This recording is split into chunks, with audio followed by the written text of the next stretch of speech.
Good Tuesday, everyone. This is meteorologist Dave Snyder at the National Weather Service with Alaska statewide weather. Low pressure across the eastern Gulf continues to work towards southeastern Alaska at 981 millibars. It's been producing some infrequent areas of thunderstorm activity, but it remains possible through this afternoon and into tonight and tomorrow, again across the outer southeastern coastline and over the offshore waters in the Gulf of Alaska.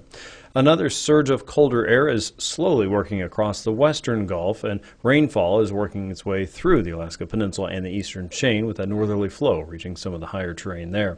Pockets of snow becoming a little more prevalent across parts of the south and west and the interior. South central getting a little bit of a break today. Meanwhile, look for rain to continue again across southeast with patchy fog across the north slope. Temperatures continue to be on the cool side up north, but not as cold as they once were a couple weeks ago, looking at single digits and temps anywhere from 5 to 10 below across the Beaufort Seacoast.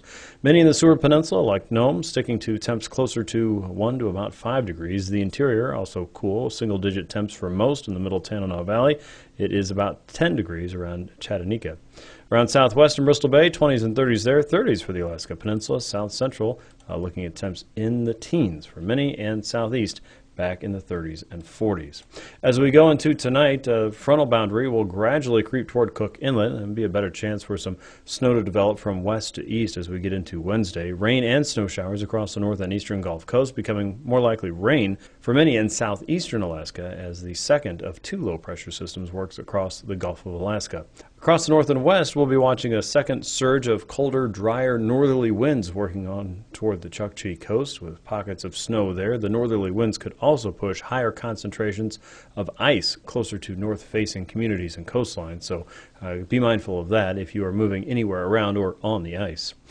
Across the North Pacific, a 982 millibar low will work closer to the central Aleutians as we get into Thursday afternoon. Another wave across the northern Bering Sea will keep snow showers going for communities around St. Lawrence Island and the western edge of the YK Delta, as well as the Pribilofs.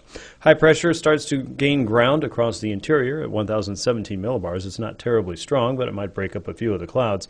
That ridge extends into the Bristol Bay region. Low pressure continues across the Gulf with rain for southeast. With Alaska statewide weather, this is meteorologist Dave Snyder. Find us online anytime at weather.gov.